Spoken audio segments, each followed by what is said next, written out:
gonna tell him and about Travis. start. Maybe Hey like, guys, hey, Mr. Voris. Hello. how you guys doing? I'm doing great. How about you? Hanging in there, doing well, thank you. Awesome. Gosh, there's like 45 people on this. You're popular. You're popular. Thank you so much for coming and joining me. Oh, thank you guys. Here, I'll turn this a little bit so you don't have to look at Max over there. Very Looks good. like Out the studio. it goes to Mrs. Moore. You guys want to see a quick spin around of the studio? Yeah. that's Please great. do. I've been waiting for the new one. All right. Wow. Wow. Is that the download? Yeah, that's the back side of the download. We just got a black tarp over it to make sure it doesn't get all dusty and everything. Yeah. Are you guys about done? Is it ready now? Totally. Yeah, we'll be launching it in 3 weeks, I think. Coming back in 3 weeks. There's Stephen Wynn. Stephen, wave hi. Whoa. Hello. And right there is Christine Niles. Niles. Christine, wave hi. Yeah, they know you. Niles. And then more over there, more stuff. Wow. Is there a great big huge St. Michael there? I love that. That is Amazing. so awesome. Yeah, it's like, giant 10-foot St. Michael. And then this is Max. Max, wave. Hi. Max runs all the social media accounts. So when you see Oh, something epic. stupid on Twitter, it's him. He's the guy who sent it. I've got to say, the lady that you scheduled this was awesome. She was quite awesome. Oh, Anne, yeah. No, she's she knows how to get things done, doesn't she? So fix this up there. There we go. Okay. Everyone, this is Michael Voris, president and founder of St. Michael's Media, host of this show, The Vortex. I've got to say, as I understand it, you lived on Travis Air Force Base, right? Yes, I did. I was on Travis Air Force Base we were either on it or right next to it. Because my dad retired from Travis in 76. Yeah, 1976. He retired out of the Air Force. And I'm sorry, 1975. We'd been at Travis for 3 years, and then we moved off Travis to Fairfield, which is the town Travis is in. But we used to go back and forth. I used to go to Mass at Travis practically right up to the time I went to Notre Dame. So my dad was Base Chapel number 2. My dad was born on Travis Air Force Base. Was he really? Wow, Yeah. what year? 1973. Oh gosh, your dad. Oh, that's horrible. Your father was born on Travis Air Force Base when I was going there as a kid. That's frightening. And then they moved to Japan. My grandpa was in the Air Force. They moved to Japan, and then back to Castle Air Force Base in Atwater. Castle, right? Yeah, that's where I live in Atwater now. So Cool. I live pretty close to the base. But yeah, so you're just trying to get into questions. Thank you so much again, Mr. Morris, for this. Oh, no problem. Fire away, guys. I've got a clock running on me, so. All right, great. All right, you want to ask a question? Yeah, so guys, feel free just to unmute yourselves and ask if we see a lot of people talking. I'll start muting people. Just go individually, but feel free to unmute yourselves and ask any questions you have for Mike. Calder, go ahead. I see on my screen that Jacob, are you? It's Michael. How are you?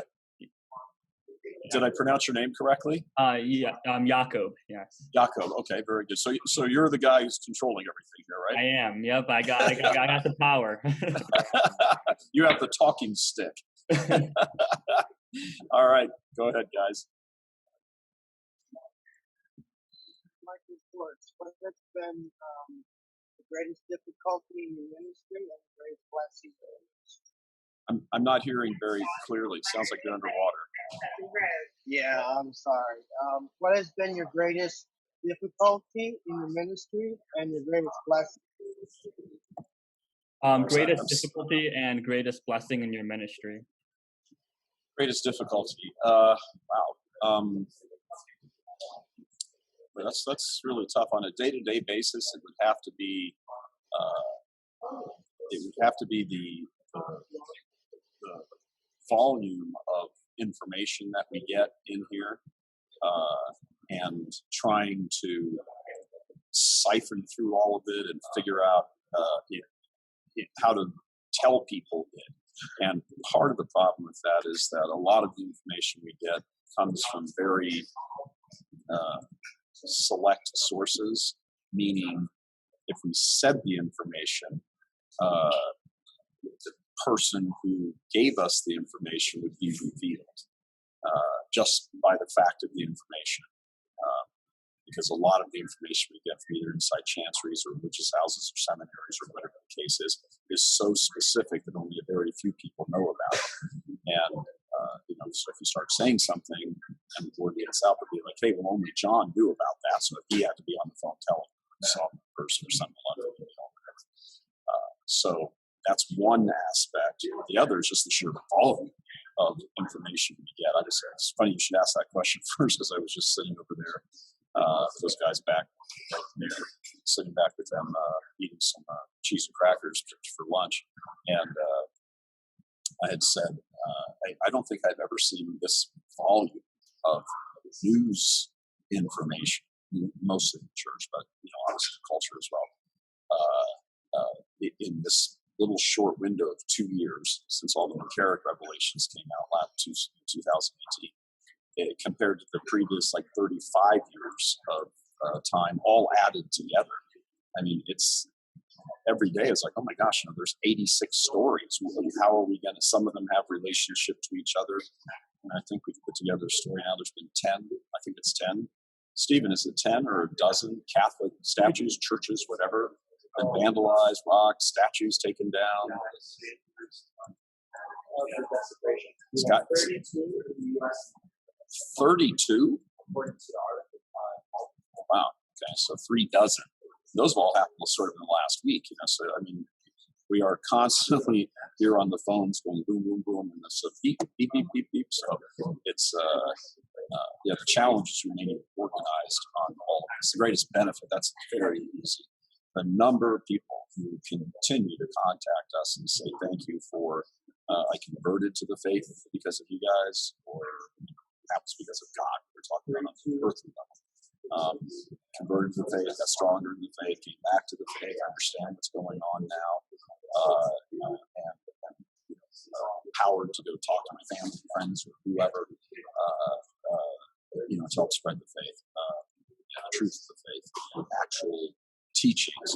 So that's very, that will never become unrewarding or blasé or anything like that. I'm 10 nails sitting in here right now that I have to get back to for people that do anything. Younger guys, contact us and say, hey, the church is a mess. What about the priesthood? I've got a very lengthy email. I've got to take some time to read it and then answer it back. They're saying, what do we do with all this? And, what can we do? The organizing it all on kind of the professional side is the day-to-day kind of most pressing challenge. But easily on the spiritual side is the greatest benefit, hands down. So I hope that answers the question. Right. I believe that I'm next. Firstly, thank you for taking the time to answer some questions, Mr. Voris. Now, I've got 2, so I do hope there's enough time. But the first one is, of course, with the recent riots regarding multiple different issues, not just across the United States, but quite internationally. The United States are lucky that in their constitution, of course, they have the Second Amendment, which gives them the right to bear arms.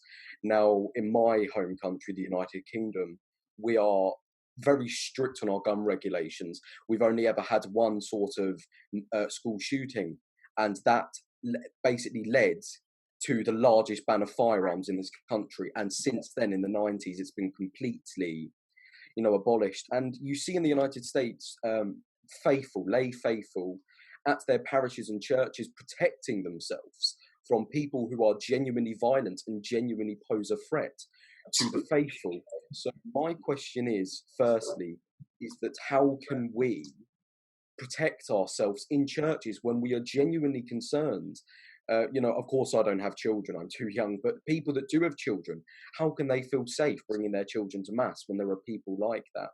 And my second question Just for clarity, you mean outside of the United States, right? Yes, I do, yes.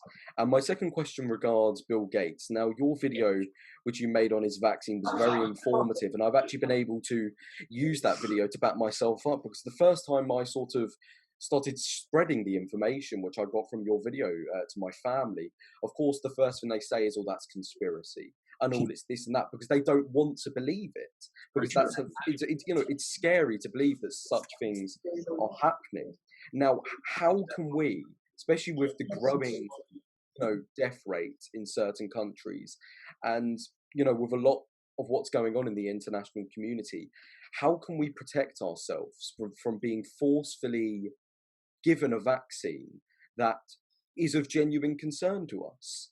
And so I hope I've sort of summed up my question there. Yeah, those are two very good questions. I mean, I don't have enough of a grasp on laws in other countries. On the vaccine question, I'm not sure how this would compare, for example, in the UK or the Commonwealth. Can you be forced to take a vaccine? In the United States, you can't. But what they can do is just make life kind of miserable for you if you don't. So, they can say, okay, well, you don't have to get the vaccine, but then corporate America, various giant companies can say, well, we're not going to let you in the store unless you can show, the back of your driver's license or whatever says you've been vaccinated with a sticker on. The doctor administered the vaccine gave you something or other. So can you be forced to take it? No. Can you suffer consequences kind of across the board if you don't? Sure. There's no, I suppose that would have to be tested in a court of law. Would it be discrimination it'd certainly be discrimination. The question is it unjust discrimination or reasonable discrimination to say you can't come into my Sears or Macy's store, big American stores,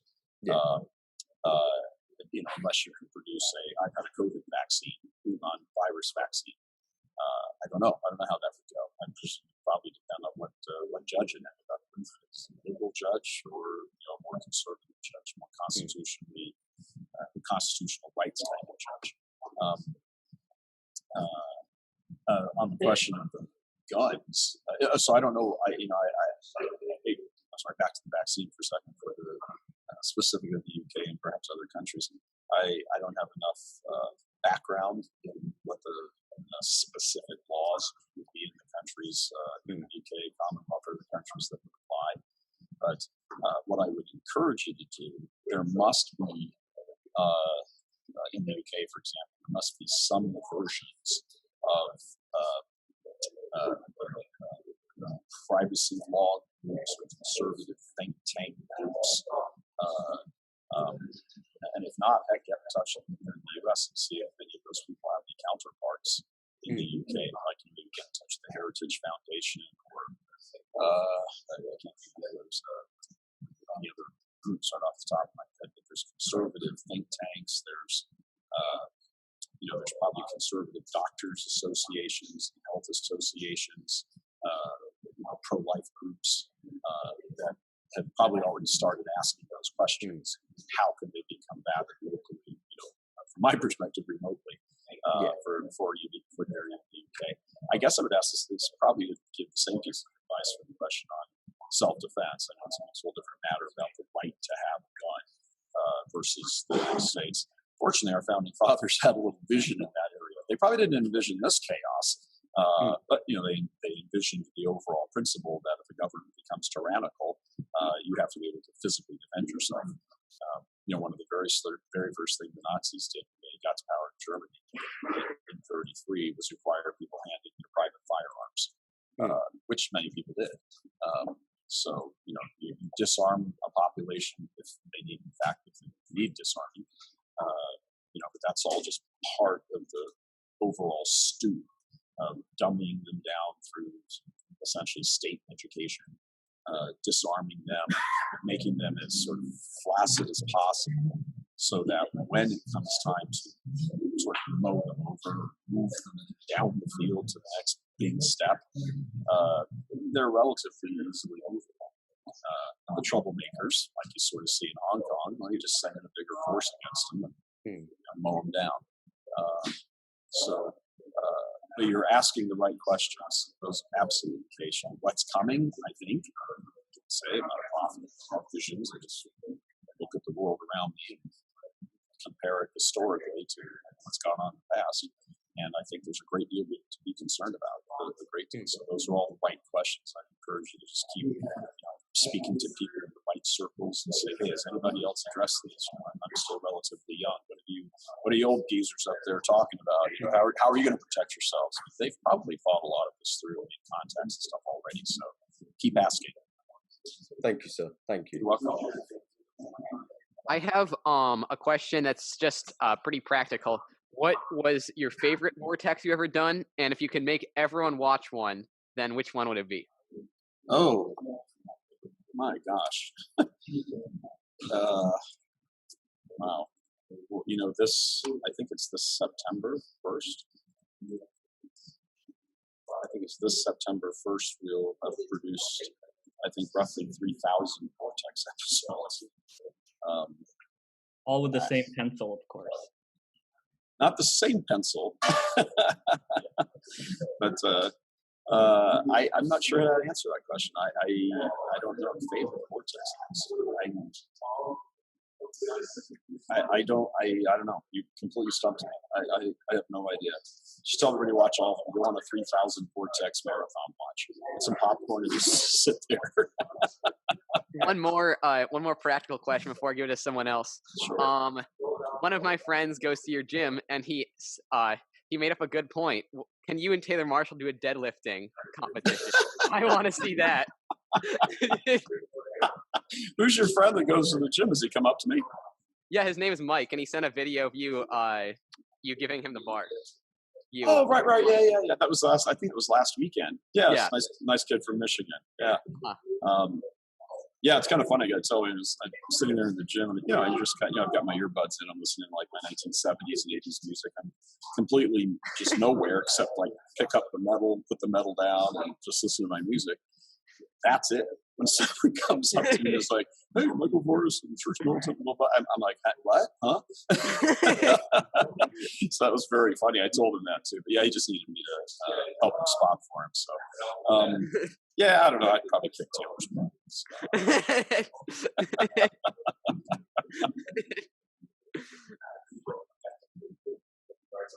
My question would be, how do you decide which stories to follow and which stories to believe?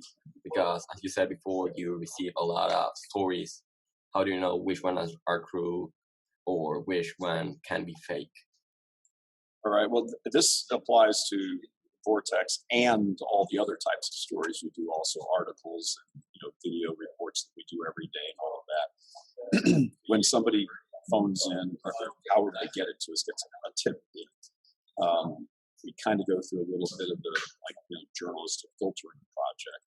First of all, does it sound reasonable? And it also depends on how it comes in. You could have an email from, let's make it up, Father Bob, and Father Bob tells us,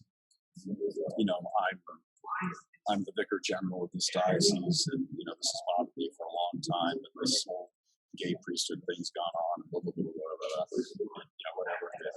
These three priests are stealing money. They go off to gay vacations together and stuff like that. Okay, and then at the end he says, "Please don't reveal any of my information. I'm not defraud by the bishop." This and that. And then he goes, "If you want to have some other information about this, please call me." So pick up the phone, call them. Obviously, always keep their identity, hidden. And oftentimes they'll give us, further information, or they'll send us something or whatever. And frequently we will, once we know something, and again, you have to be careful because the story might die right there. If this priest is the only one who knows about this, there may not be another way to get around and get the story where we can, deflect from the fact that this is the priest or whoever told us this. So it's challenging in that way. The problem with trying to uncover stuff in the church in general is, unlike government and businesses and all that sort of thing, all of their stuff has to be produced publicly. A publicly held corporation has to release its financials, how much the CEO makes, what their profit and loss was, who they hired, who their board of directors are, all of that sort of stuff. All that stuff. And even with all of the nonprofits in the United States, you can go online and find our information out. But if it's the church, because liberals in the States did sort of a set aside with religion. They wanted religion to kind of be over there and not part of the, let's just say, ruling class, let's phrase it that way. Because of that, while that created some problems one way, it also created problems another way. It kind of erected this wall that the Supreme Court has upheld numerous times, where you can't breach that wall and get into the private information of any religion. So, we have to rely on information. For example, if somebody who would know calls us up and says, "Hey, that the Archdiocese of Los Angeles has an endowment of $700 million, and yet Archbishop Gomez is parading all over the Archdiocese trying to raise another $500 million. We just think that's wrong." Well, there's not really a way, unless they send you the documents, to know that, unless it's been reported perhaps somewhere else where you can verify with another person. So you have to kind of go around, another person who would know. And so you have to kind of go around, do some hunting and digging. But it's very challenging to find out stuff in the church that bishops and people in the chanceries want kept hidden, because there's no access to it. We have a thing for journalists called FOIAs, FOIA. It's the Freedom of Information Act. You can file a FOIA with a public entity like the police or the courts or something like that. And because those are paid for with public tax dollars, then the public has a right to know maybe not every last thing, but much of the information. You can go into a county courthouse and see what doctor's been sued for something. You can go to the licensing division and see if, for whatever business or a doctor, as the doctor had his license revoked before. All that stuff's public information because it's all granted through the public entity of the state. That's not true with the church. There's no real way to get at that information unless there's an informant or somebody who sneaks the information to you or something like that. So it's hard to get the information. It's even more difficult to try to verify the information. But the other thing is that people talk, and once you know some information, then you can pick up the phone or text or do whatever you want and begin to tap other sources who either you've been directed to or you've uncovered yourself who can verify that information for you. We knew, for example, I think it was last week, we released a vortex on the paycheck protection program money that the various archdioceses around the country collected, tens of millions of dollars. And we knew that information ahead of time because people in those dioceses who knew, because they were part of the process or standing by the water coolers hearing the discussions, they knew. Calling us, telling us, "Hey, this diocese got this diocese got that." We knew, for example, that the Archdiocese of Detroit had applied for and gotten more than $2 million of that money. Turns out then when the Small Business Administration in D.C. that was administering all of that money released their lists last week, everything we've been told was true. So see, that was one of those rare moments where church and state had actually there was a state record of what the church had done, and it turns out they collected, across the board, archdioceses and individual parishes collected across the board between $1.5 and $3.5 billion from that program. Now it was a $2 trillion program, so percentage-wise, it wasn't that much. But you have to ask yourself the wisdom: why would organizations, in this case the church, sitting on billions of dollars collectively in endowment funds, investment portfolios, what would be your rationale for taking this money? The money's intended to keep businesses afloat that would otherwise go under, like small mom and pop shops and restaurants, that lay off their workers because they can't open up their doors and serve food. A little trickle of takeout orders is enough to keep them alive. So, Harvard, Yale, Stanford, Duke, Planned Parenthood, all of them took tens of millions of dollars. And Harvard has a $9 billion dollar endowment. I mean, that endowment of theirs puts off roughly 15 to 20 million dollars a year in investment income. Why would you be applying for $10 million? Just cash in a little bit if you need to, or just cash in a little bit of $9 billion. Well, stories got done on them. They got embarrassed and they gave the money back. Harvard did, Yale did, Stanford did. I seem to recall in the background line that Duke did as well. Planned Parenthood did. So why should the church be any different? I mean, it's different if an individual parish, small little parish, I don't know, 100 families, and has 3 or 4 people on staff, the maintenance guy, the secretary, whoever. If they need a couple $100,000 to stay afloat because nobody's able to come to mass and they have no income, well, that's one thing. That parish probably doesn't have $100 million sitting in the bank, but the diocese or the archdiocese does. So why does the archdiocese need that kind of money? They were none too happy about our report. And then shortly after that, I think it was earlier this week, the Associated Press released a story that they went really down deep into the numbers and came up with that $1.5 to $3.5 billion figure. And it made the bishops look like the ones who took that money made them look like what they are, extremely greedy, and they caused a big problem because the money ran out the first time around, and Nancy Pelosi and Democrats in Congress just screwed around for weeks before they replenished the fund. But in that interim, lots of small companies went out of business. And why? Because the money got taken out in these ginormous chunks, one of which was the church. They had various dioceses around the country set up virtual training things with all the pastors to show them here's how you get the money, here's how you apply. Again, that's kind of fine on a small little, because a small parish is like a small mom and pop restaurant or something. But an archdiocese with hundreds of millions in the bank is not in that kind of need. But they just went and took the money anyway, and the money ran out.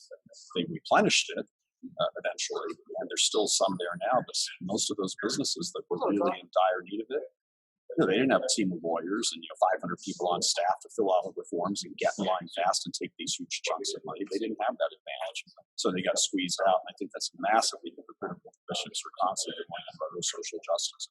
Social justice, help the poor, take care of the poor, blah blah blah. Unless it's an elbow fight between us and them to get to the money, then screw it. And it's pretty par for the course how the church is run as a business today, and that's really and that's a crying shame. This is the faith established by Jesus Christ, the Son of God, His church, to lead souls to heaven. And if the leaders aren't leading, well, then that has very serious consequences in this life and the next. Great. Mr. Voris, we have one more question if you have enough time, and then we're going to close. I'll talk fast. I'm Irish, and I don't really say things short. What exactly made you, want to start this Catholic news ministry? And, was there like a singular, aha moment, or was it like a series of events and moments? It's an interesting question. We were just talking about this in my back porch the other day. There was when I came back to the faith in 2004, on occasion of my mother's death, I just started studying everything I possibly could, reading everything Thomas Aquinas, authors, scholars, saints, professors, largely Bishop Sheen, Fulton Sheen, brilliant man. I actually served Mass for him in San Francisco. Joshua, not too far from Travis.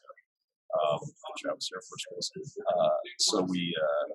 And I spent roughly a year and a half or so, and I was kind of itching to do something. I couldn't quite figure out what it was. At the time, I left the news and was producing commercials for General Motors in Detroit. And I thought, I want to do something. So all of a sudden, a book and a movie popped onto the scene called The Da Vinci Code by Dan Brown. And the movie starred Tom Hanks and somebody else. It's this horrible depiction of our Lord, our Blessed Lord, and Mary Magdalene, kind of carrying on. I don't want to use the word, but what everybody understands by carrying on. And and that we have conceived a son by our Lord, and that son started kind of a lineage of Jesus, so forth, and that was the book. That was the premise of the book, and the whole storyline developed around that, going down through the centuries. And everybody was reading that book. I flew all over the world doing stuff for each every time I was in the airport, which was very frequent. Every time I was on a plane, the person next to me is reading it. The flight attendant puts it down, serves your coffee, goes back and picks it up. People sitting in the airport waiting to get on the plane. I was just irritated out of my mind. So I come back to the faith and discover this wonderful, beautiful thing about the truth. And then there's this book that millions of people are reading, and even millions more watching as a movie, disparaging the faith. So I said to my dad, we need to do something, Dad. We need to do something. Like, I don't know exactly what it is, but I'm just going to make a documentary. I was getting paid pretty well by General Motors at the time, save some money up. I said, I'm going to make a documentary. It's what I do for a living. I work with cameras, TV production stuff. And I sat down, started to write it, and I couldn't get one word out. So I finally just, people read this because they don't really know what the truth is. More than defending against that particular attack, you need to go on the attack. And now let's start promoting the faith and teaching the faith. And that's really how it all began. And it stayed that way really as a huge chunk of our premium program was just that. Just theological, philosophical, teaching the faith, explaining the faith. In 2009, when Obama went to Notre Dame, that became kind of an eye-opening moment for me. That's what I said, oh, wow, something's wrong with the church. Something's really wrong with the church. I went to Notre Dame, so I kind of took that personally. Then just started thinking, started calling up, talking to really smart people, asking them all sorts of questions, and realized, holy crap, the church has been infiltrated by these Marxists, by these homosexuals who are probably Marxists, Freemasons, people who don't really care about the faith. They're in some cases, they're like enemies of Christ. James Martin, Father James Martin is an enemy of Christ. He teaches against the faith. You might sit there and try to pretend, oh, no, we say this. I say, no, you keep saying things that lead one to believe or assume that Jesus didn't know who he was, that somebody else had to tell him what his mission was. It's just one thing after another. It's revolting and disgusting. So we become aggressive. I think people need to be aggressive in defending the truth. If you don't see the church as a person, it's the bride of Christ. And, for all you guys there, some ladies are there, but for some of you guys there, if this was your bride, or if you're too young to think in those terms, if this was your mother, which the church is our mother, it's Christ's bride, but our mother. If somebody was attacking your mother, wouldn't you become as aggressive as you possibly could to defend her? I mean, that's your mom. And in this case, this is our spiritual mother, and the one who the only way to get to heaven. Wouldn't you defend her tooth and nail? And from within the ranks of the church, to have these traitorous Judases, some are bishops, some are priests, to keep polluting people's minds about the realities of the truth, the teachings of the faith, the glory of the faith, the beauty of the faith, all this stuff, to continue to, it's got to rip your heart out. It's got to rip your heart out that this is allowed to go on like this. So if the bishops aren't going to stand up and defend our mother, then by rights, we're bloody well going to. So here we are doing it. You guys should too. All right. Thank you so much for coming. We have a group chat of like 250 people, and we have like this many coming to meetings, and you can like see in the chat, people just keep sending things like, check out Michael Voris's latest video. He explains a lot about this crisis, because this is horrible. And I'm happy because I never would have realized this many youth are coming back to tradition. I thought it was only me until I met these people. No, not a problem. Guys, let's do this again.